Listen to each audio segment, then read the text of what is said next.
संस्कृतीचा भारतीय विचार जागतिक शांतता निर्माण करेल या विषयावरती माझे विचार व्यक्त करण्यासाठी उभे आहे। सर्वप्रथम या व्यासपीठास माझा मानाचा मुजरा। जगाला माना कुटुंब हा मंत्र भारतीयांचा, शांती समता करू हा झरा प्रेमाचा।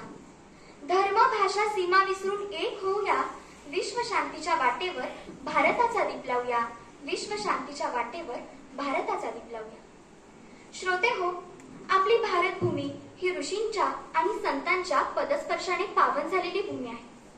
आपण ज्या भारत भूमीत जन्मलो ती भूमी केवळ एक देश नाही, ही एक विचार, एक संस्कृती, एक दर्शन आहे। आणि या भूमीत जन्मलेल्या संतांनी, विचारवंतांनी मानवतेला एक नवा अर्थ दिला।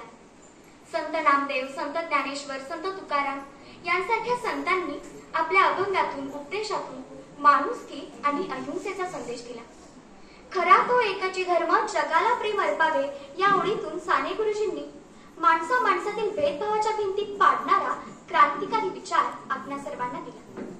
पण या संतांनी, महात्म्यांनी, विचारवंतांनी आपल्याला जी शिकवण दिली, जे विचार दिले, ते आपण खरंच आत्मसात केले का, आचरणात आणले का, यावर विचार करणं गरजेचं आहे।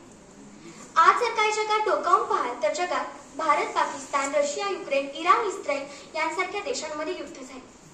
या युद्धांचा जगाची सुरक्षितता, अर्थव्यवस्था, राजकारण आणि मानवी जीवनावर खोलवर परिणाम झाला।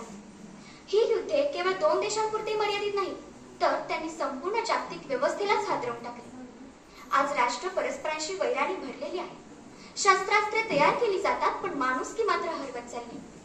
अशा काळात आपली प्राचीन भारतीय विचार संपदा, ज्यात विश्वात्मकतेचा विचार आहे, तो विचार आशेचा किरण बनून पुढे येतो। मग विश्वात्मकता म्हणजे काय?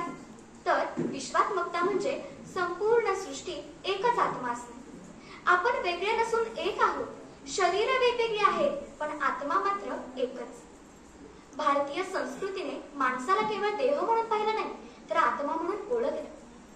भारतीय संस्कृतीत वसुधैव कुटुंबकम ही एक संकल्पना आहे, म्हणजे संपूर्ण जग एक कुटुंब आहे। या विचाराने मानवतेत एकता आणि प्रेमाची भावना वाढते।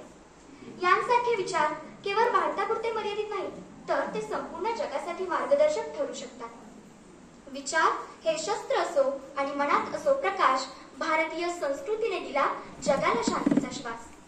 ना भेदभाव, ना द्वेष, ना सीमांची भाषा, वसुधैव कुटुंबकम देतं मानवतेला नवी आशा, वसुधैव कुटुंबकम देतं मानवतेला नवी आशा। गौतम बुद्ध म्हणतात, जग हे दुःखाने भरलेलं आहे। दुःखाचं मूळ हे तृष्णा आहे, म्हणजे न संपणारी इच्छांची ओढ।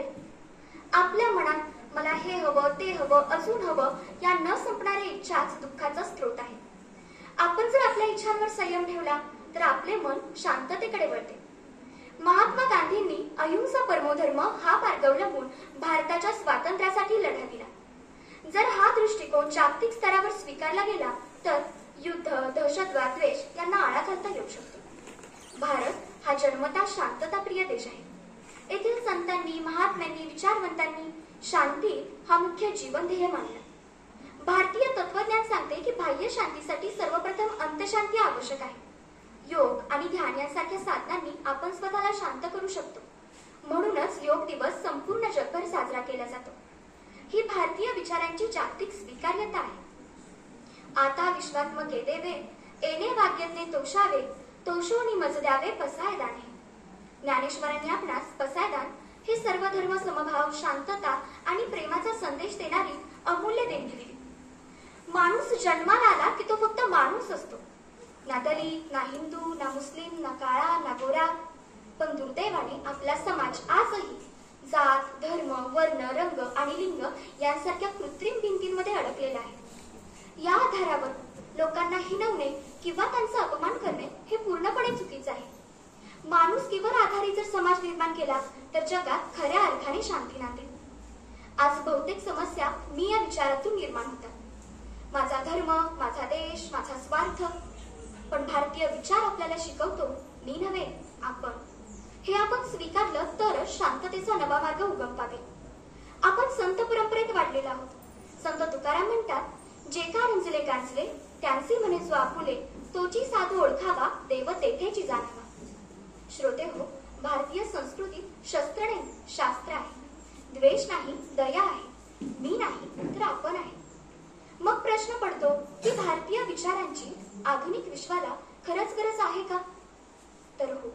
भविष्यातील विविध समस्यांना सामोरे जाण्यासाठी आपल्याला भारतीय विचार आत्मसात करणे आवश्यक आहे. आपल्या अंतःकरणात प्रेम, करुणा आणि एकात्मतेची भावना वाढावी. तसेच या जगात टिकाऊ शांतता हवी असेल तर शस्त्रांनी नव्हे तर विचारांनी बदल हवा. आपण युद्ध नको मज बुद्ध हवा या नीतीचा अवलंब केला पाहिजे. जगाला जर भविष्यात वाचवायचं असेल तर भारतीय संस्कृतीच त्याची मार्गज्योत आहे. चला तर मग आपण सर्वजण या विश्वात्मकतेच्या विचारांनी प्रेरित होऊया आणि या जगात शांततेचा, प्रेमाचा आणि सौहार्दाचा प्रसार करूया. शेवटी मी एवढंच म्हणेन, सर्वे भवन्तु सुखिन, सर्वे सन्तु निरामया, सर्वे भद्राणि पश्यन्तु, मा कश्चित् दुःख भाग भवेत्. ओम शांती शांती शांती. धन्यवाद. लागलेला वेळ आहे 6 मिनिट 14 सेकंद. पुढील स्पर्धक आहे आरती चंद्रकांत काट्रे, सिनियर विभाग. अनुष्का गजानन कुंभारीने तयार व्हायचंय.